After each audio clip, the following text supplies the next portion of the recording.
Dear Kay, do you remember the way Gregory used to laugh when he thought he was alone? Like something funny was happening, but only he could see it.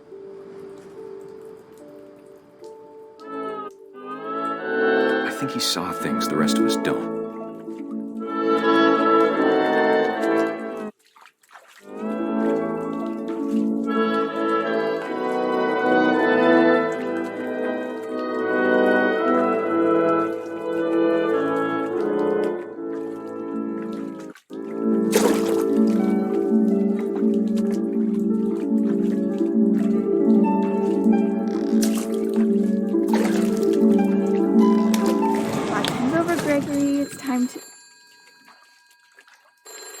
Hold on, sweetie. Hello? Sam, I told you I don't want to talk right now. I wonder what he saw.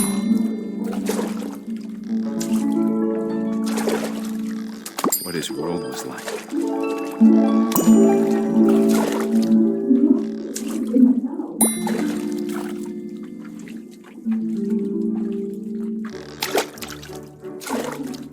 He reminded me so much of Calvin. Lost in his imagination. Whatever it was he saw.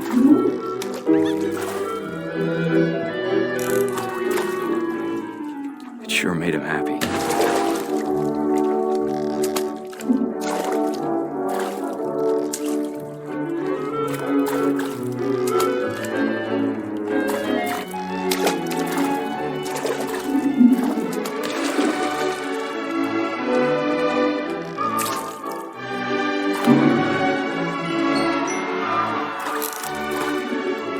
How silly it sounds.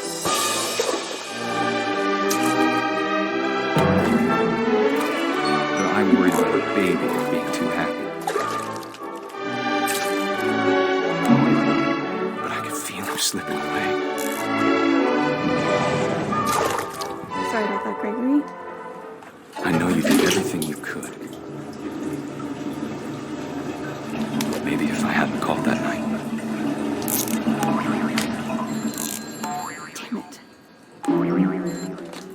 Hold on, I wish he could have told us about the world he saw.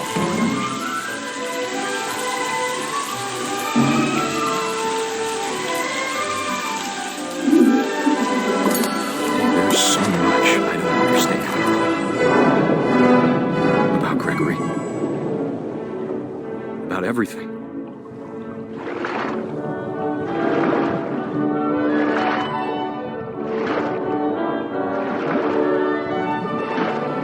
What happened wasn't your fault.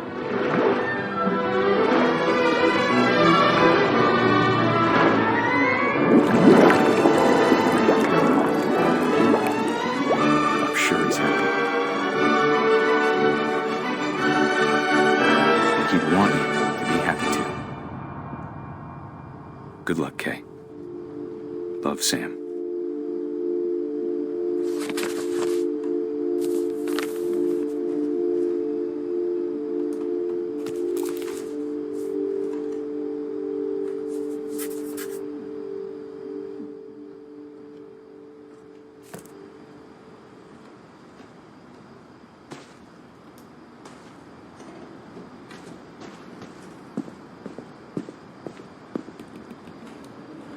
I can't imagine my mom ever writing poetry, and yet... A poem for Gus, who always said the wedding was a bad idea. Our father never hit us kids, at least not very hard, before the day my brother said with teenage disregard that he'd be dead before he'd see a wedding in our yard.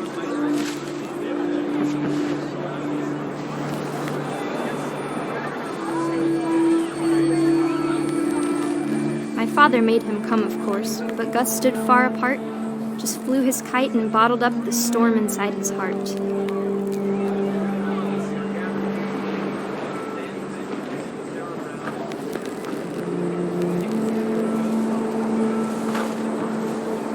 I tried to talk him out of it, but though he'd never met her, "We don't need a stepmom," were the words that I now pronounce you husband and wife. may kiss the bride.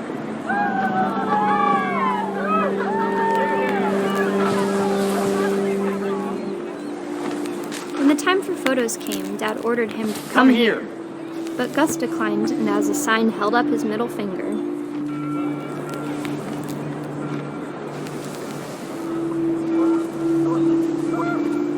The wind picked up and panicked geese appeared and quickly went. But all the humans did that day was go inside the tent.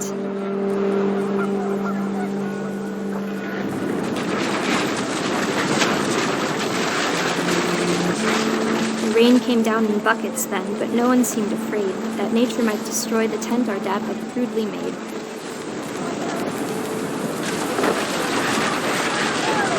Thunder sounded much too close and full of angry power.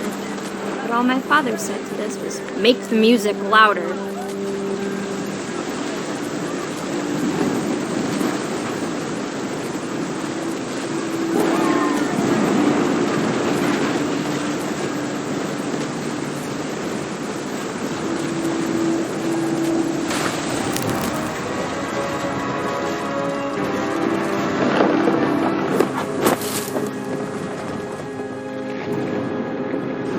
I wish that I could truly say I thought about you on that day. Out there on the beach alone, just you, the wind, the sea, and foam. But I didn't, until we found you.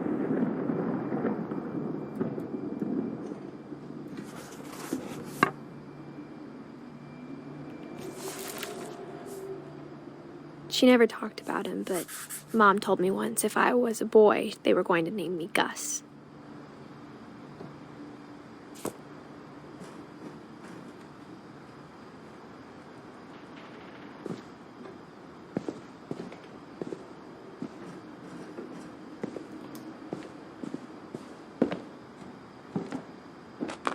My mom moved up to the loft after her brothers died. At the time, it was as far away as she could get.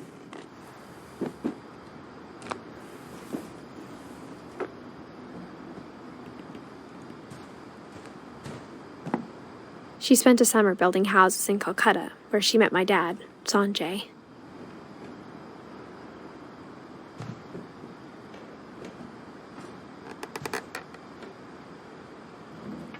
My mom moved to India a week after graduation and got a job teaching English. Louis was born a year later.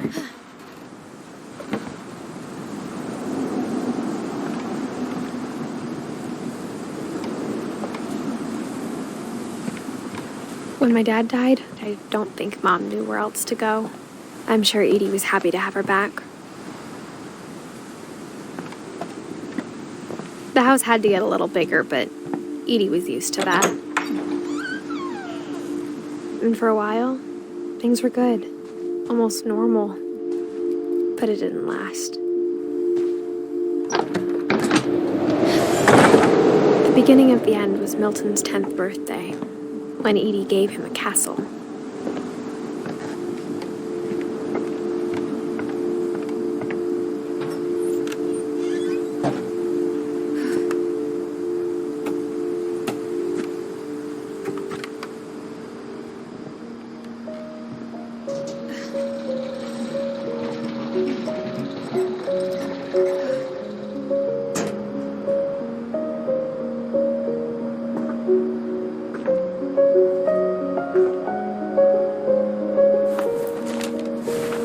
Milton Finch in The Magic Paintbrush.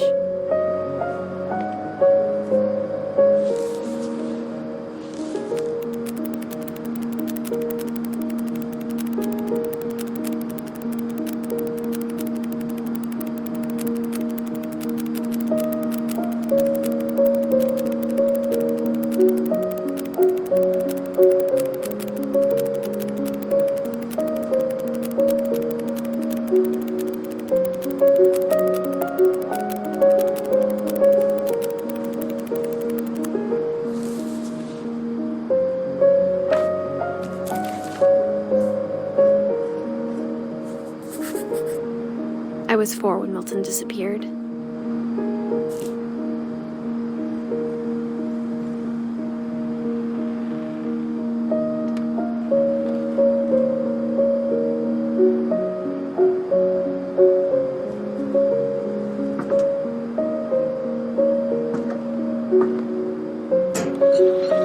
Mom spent months searching for my brother. Then she sealed the doors.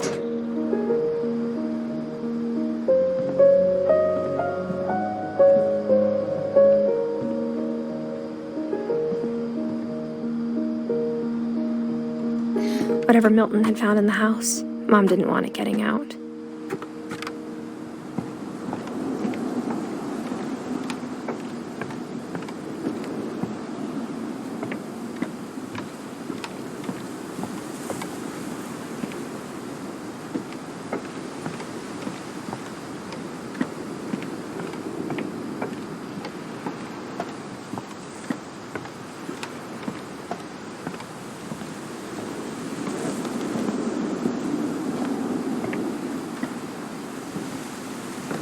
Mom definitely blamed Edie, but I think Louis blamed himself. After he graduated, he just spent more and more time in his room, until Mom got him a job at the cannery.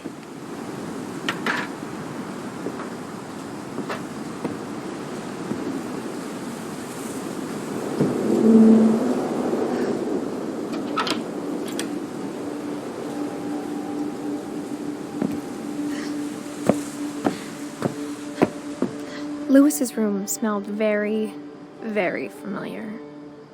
That part of him lived on.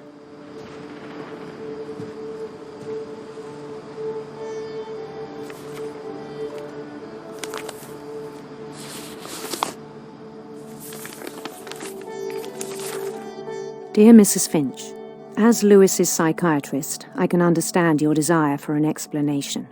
As I see it, the trouble began in January, shortly after we convinced your son to seek treatment for substance abuse. Newly sober, I believe Louis first noticed the monotony of his daily life.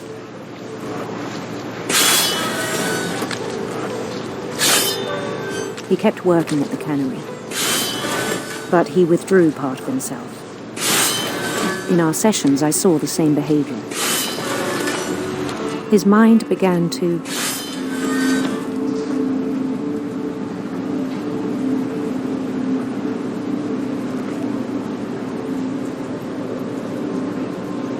wander. I asked him to describe it.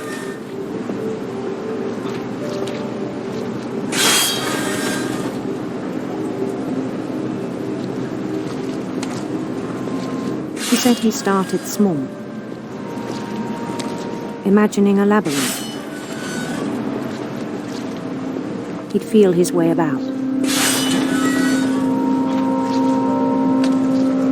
Then something moved. Bats. And toads.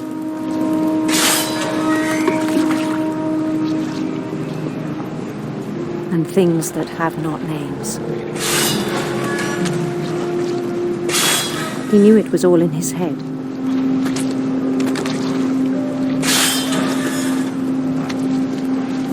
But he took it very seriously. I had hoped he'd find himself.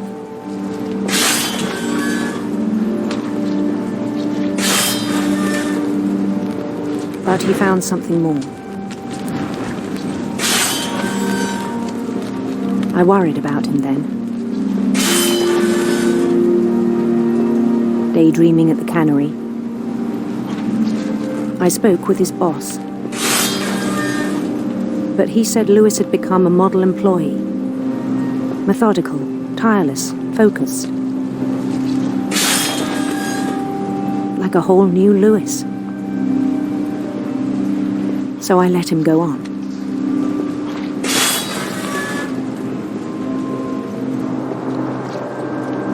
I even encouraged him. It seemed very promising at first. He told me he'd made a new friend.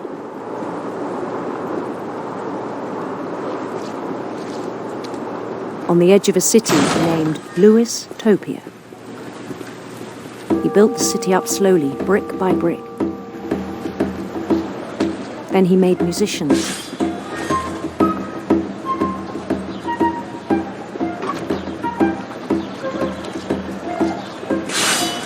And songs for them to play. He talked about starting a band. and he was always humming something. Every day his imagination grew stronger.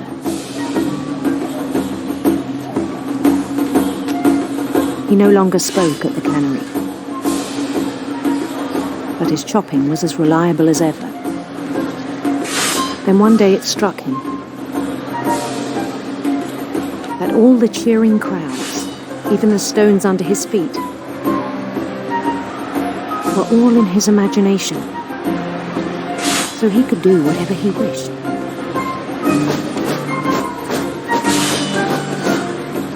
He held an election for mayor, and he won. They begged him to stay, but his mind was already wandering. It became a game for him.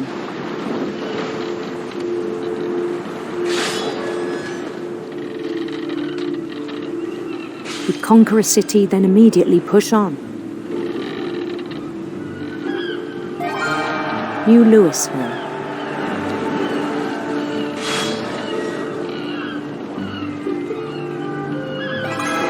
St. Louis. He started drifting away from our reality.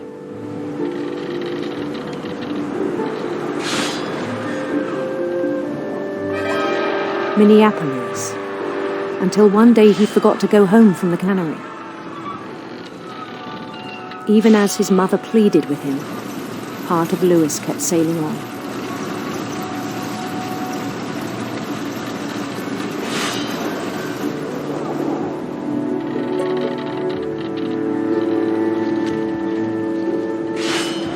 In Louisburg, he heard rumors of a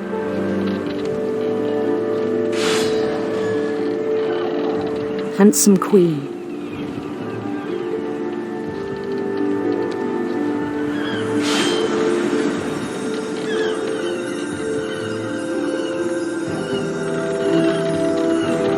The queen was on her own quest for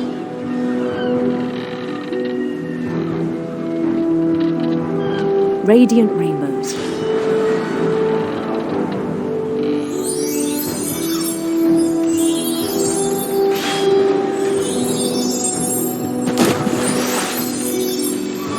He followed the sound of her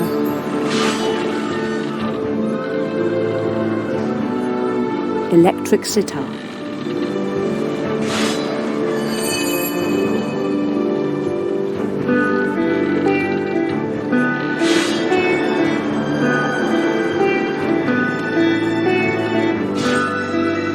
His chase led him to a golden palace east of the sun and west of the moon.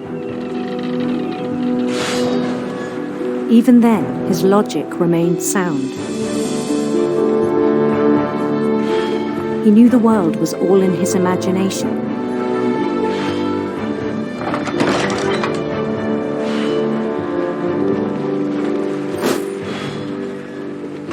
But he was so proud of having created it. In his own eyes, he'd become something greater than a king.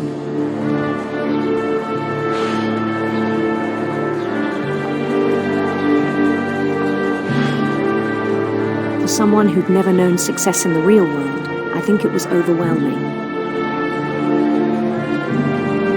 And then it struck him that the real Louis was not the one chopping salmon, but the one climbing the steps of a golden palace.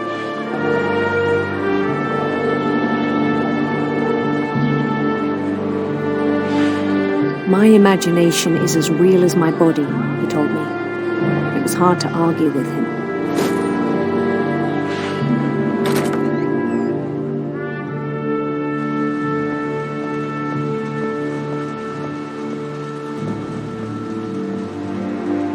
He began to forget the world we know.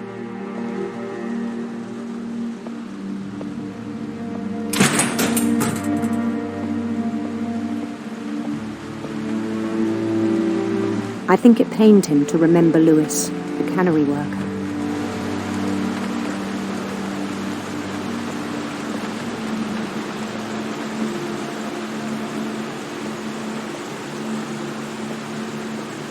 He began to despise the man with a royal contempt.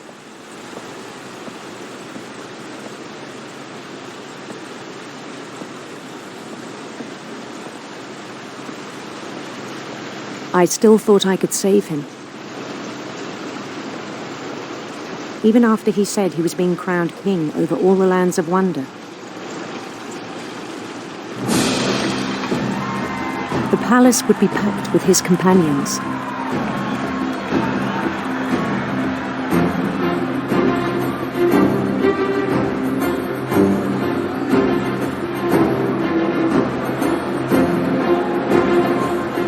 Including the wise Calico who'd insisted on inviting him.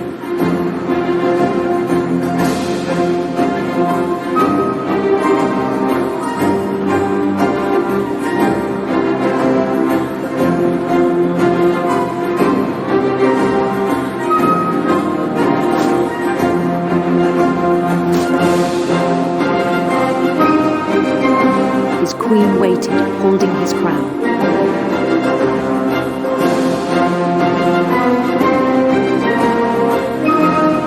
There was only one thing left to do.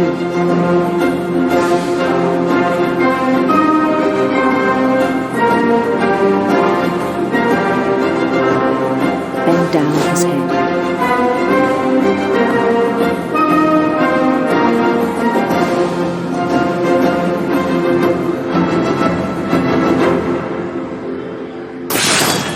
And the rest I think you know.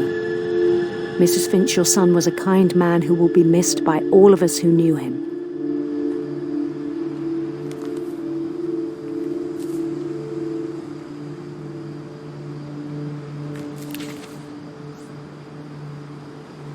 My brother was really cool.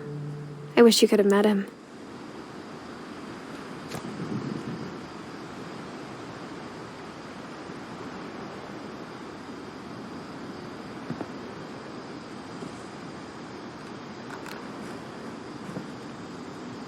Lewis and I spent a lot of time playing games together, but he was surprisingly bad at them. He died a lot.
On the way back from Lewis's funeral, my mom told me to start packing. She waited until the day before we left to tell Edie. I'm not sure if she wanted to make it easier or harder.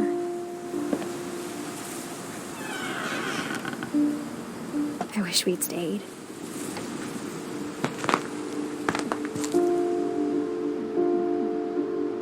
But I understand why we left.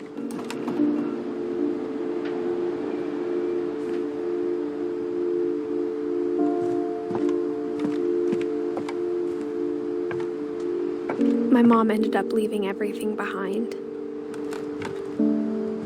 What happened that night had been coming for a long time. Maybe it should have come sooner.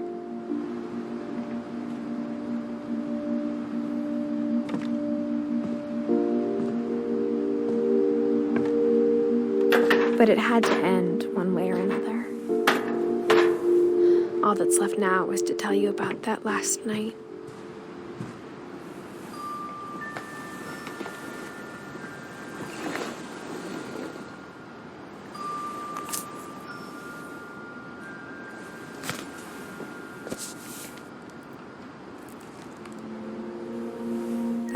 last day, Edie just watched us pack and didn't say a word.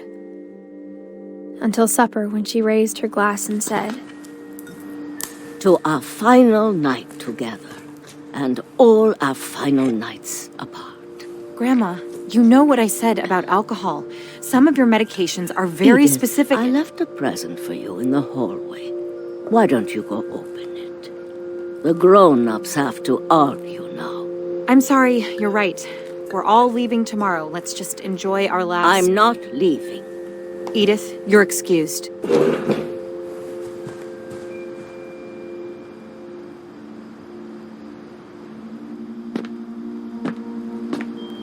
The power had been shut off that morning, but Edie always had plenty of candles.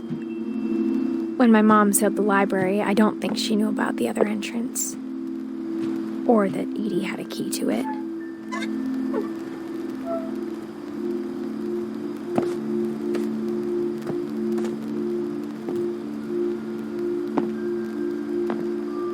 That thing you're afraid of isn't going to end when you leave the house. Edith has a right to know these stories. My children are dead because of your stories. I think it's best if Edith and I leave tonight. We'll have the nursing home send a van for you in the morning, okay? Dear Edith, there's so many stories I wish I could tell you, but there's only time for one. This is about what happened on the night you were born. That night, the tide went way, way up.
It was the first and last time I ever saw the old house aground. There'd been an earthquake out in the middle of the ocean. They called it the lowest tide in 1,000 years. God, it smelled awful. You know, I've seen that house every day of my life.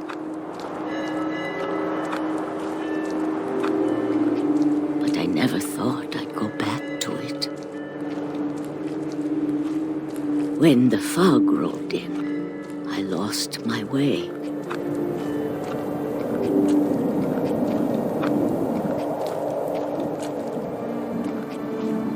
I got turned around.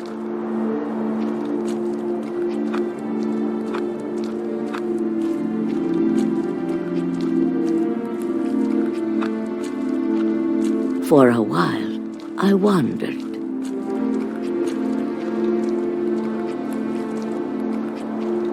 I started seeing things.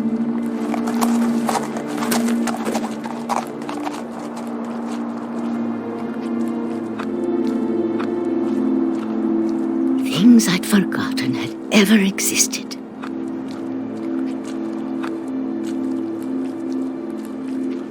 But when I saw them, they felt like old friends. That night, a lot of things came back to me. Or maybe I came back to them.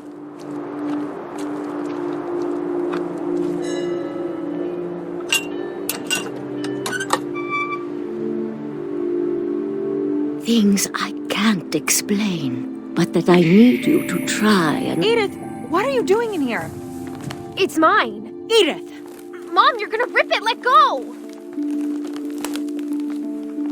I kicked and screamed, but Mom dragged me to the car. I never saw Great-Grandma Edie again.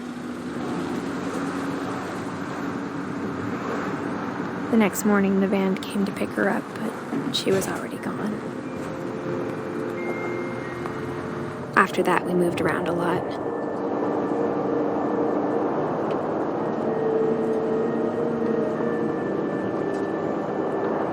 We both tried to make the best of it.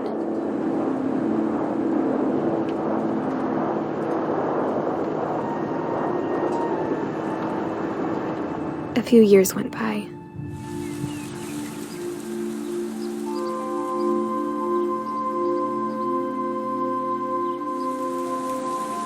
My mom didn't like to talk about it, but she started getting sick a lot. The rest happened pretty quickly.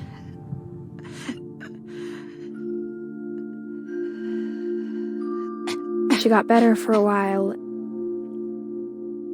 and then she didn't. And then I was alone.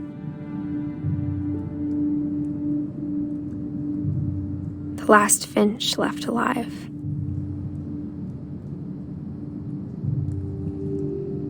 Until I found out about you. I'm still not sure what to tell you about all this. If we lived forever, maybe we'd have time to understand things. But as it is, I think the best we can do is try to open our eyes. And appreciate how strange and brief all of this is.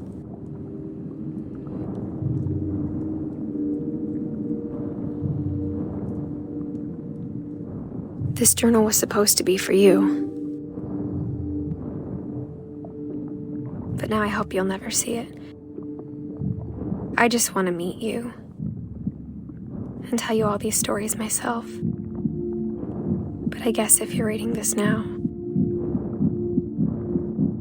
things didn't work out that way.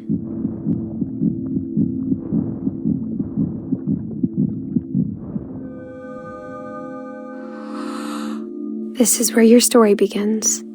I'm sorry I won't be there to see it. It's a lot to ask, but I don't want you to be sad that I'm gone. I want you to be amazed that any of us ever had a chance to be here at all. Good luck.